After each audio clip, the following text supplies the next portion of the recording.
And we hope that we would strengthen our cooperation also on the issue of conversion of military production to civilian production.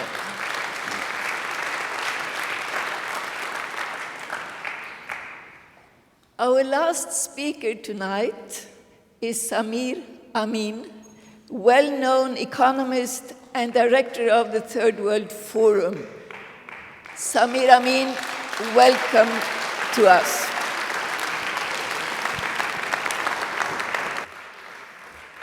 Thank you. Good evening. I know that you are probably tired and you look forward for the dinner, so I'll try to be as short as I can.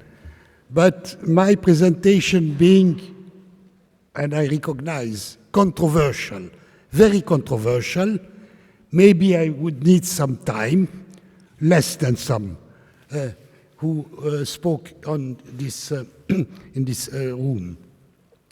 Now, first point, some figures from CIPRI, which I think is the most reliable source of information on armament and military expenditure. The US plus Europe alone represent 63%, almost two-thirds, of the global expenditure. If you add to them Canada, which is a NATO member, Australia, which is a close friend, Israel, of course, but also Japan, whose military expenditure is growing very fast with the support of the West, and particularly of the US, you come to more than 70%, and will be close to three-quarters, 75%, within 2 or 3 years. Which means that the first part of the sentence of Ban Ki-moon, the world is overarmed, is unfortunately incorrect. The West is overarmed. That is, countries which represent 15% of humankind contribute for almost 75% of military expenditures. Now, there are a lot of other points which could be brought, such as, for instance, Iran, a big nation, an old and big nation in our region of the Middle East, military expenditure half of Israel. And look at what is being continuously said about the danger of Iran, blah, blah, blah, blah, blah, blah. And nothing about the menace which represents, not only for the Palestinian people, but for all the people of the region, Israel. Now,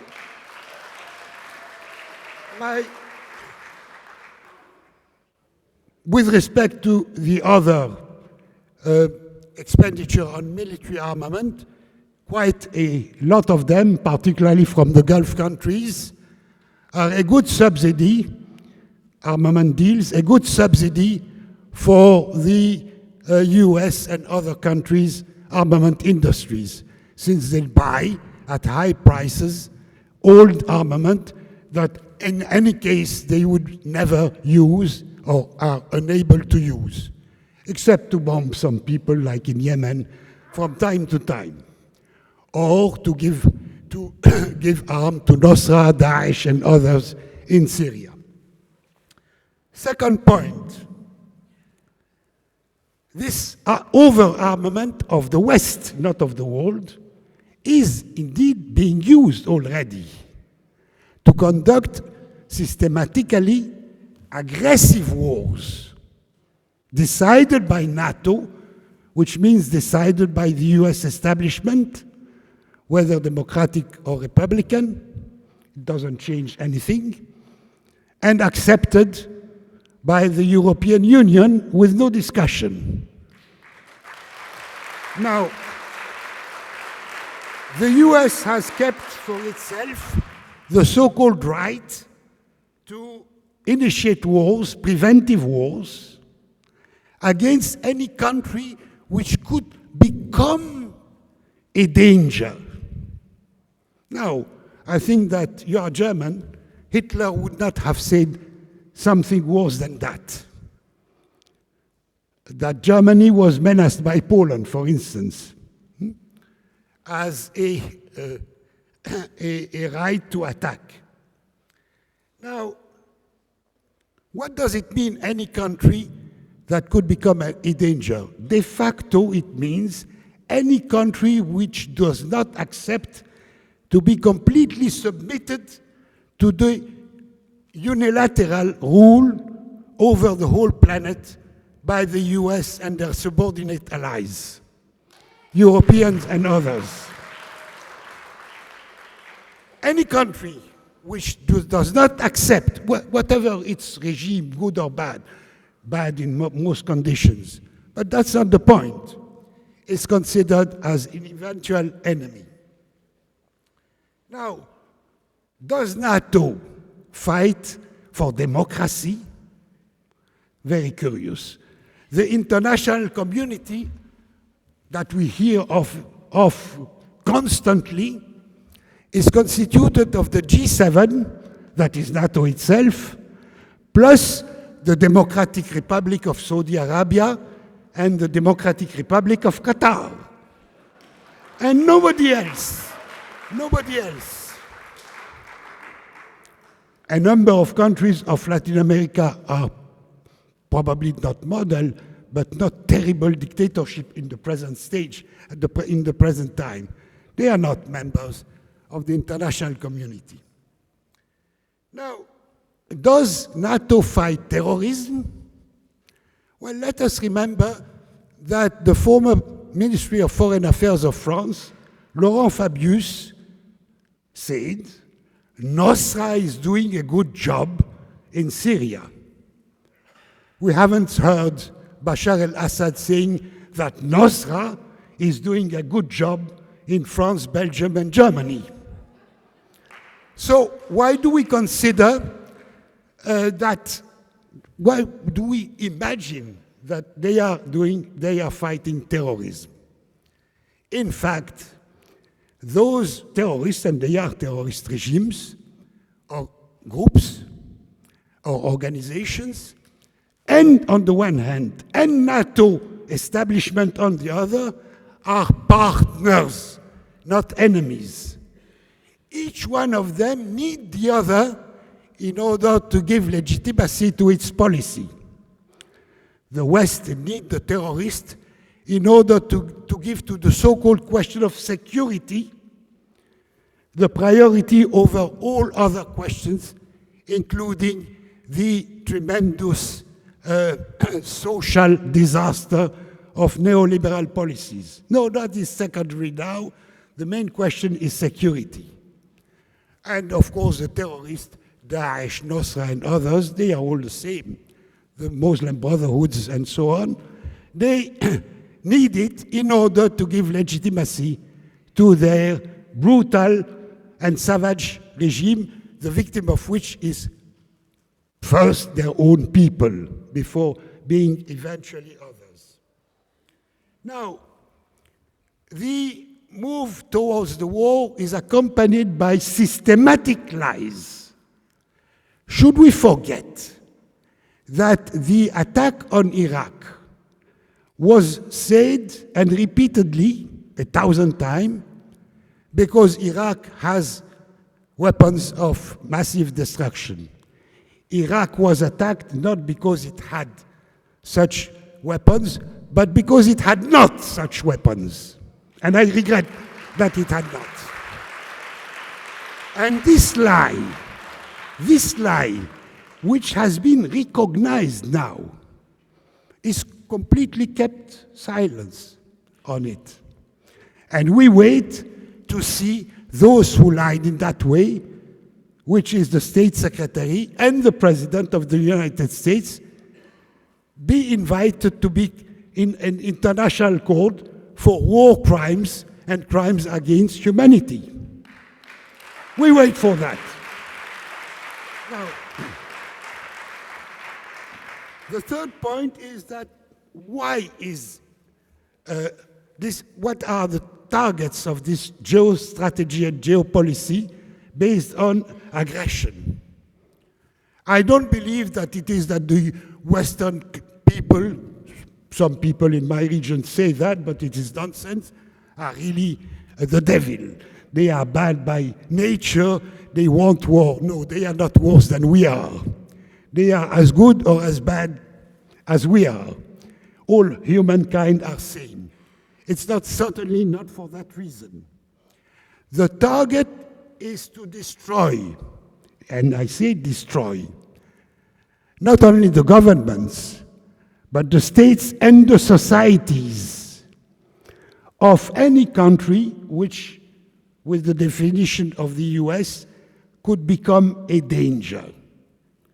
Now, in our region, we should remember that during the Bandung period, 1955 to the 80s, during a period in which the countries of Asia and Africa made tremendous progress, even without democracy and with many problems, of course. During that period,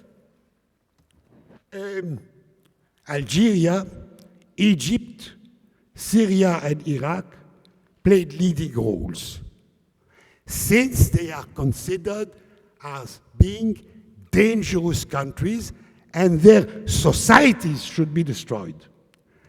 What Gauleiter Bremer has done in Iraq is to destroy the society and to create the conditions for a permanent civil war between the Shia and the Sunni, between the Arabs and the Kurds.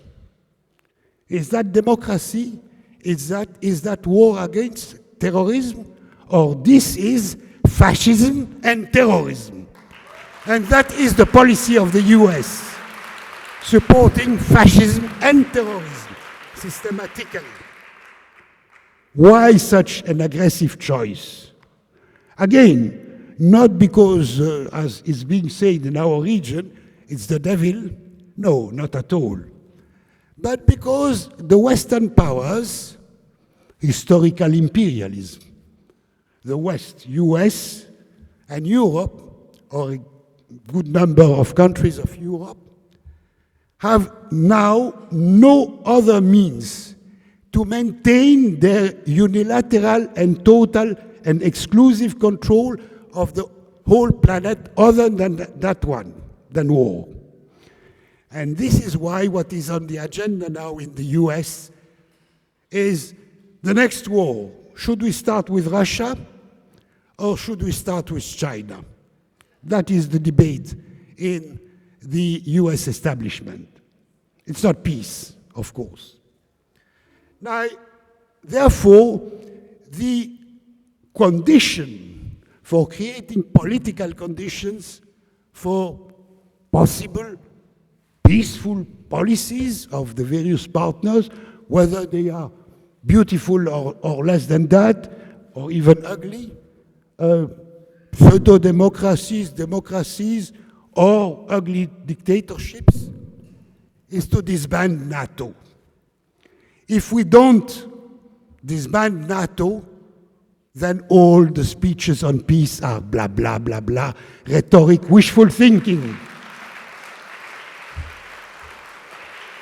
Now, when I come to the second part of the sentence of Ban Ki-moon, that is, peace is under-financed, I don't know exactly what it means. If it means, and that would be a normal understanding, that in order to create societies which are more conducted to want peace, or we should spend more on education, health, social conditions, employment, better and good employment, etc., etc. But this is exactly the opposite of what the neoliberal austerity policies is requesting from all governments. Cut what? Education, health, social rights, and so on. Therefore, the sentence is meaningless unless we make clear that it cannot be implemented except if we move out of neoliberal policies and austerity. It can be understood in another way. On the front end of UNESCO, it is written that war starts in the minds of people. For me, it's a sentence which has no meaning. It would mean that humankind is divided into two kinds of people: the devils, who love war, and the saints, who love peace. And by preaching and converting the devils into saints, we would have peace. I think this is, at best, so naive that it is meaningless. No, war is a political choice, usually of the leaders, that is the ruling classes, in certain circumstances. In other circumstances, those same ruling classes could choose another policy. And we have therefore to discuss what are the real reason for this choice of policies by the Western powers, and not continue to have a rhetoric and wishful thinking discourse on peace. Thank you.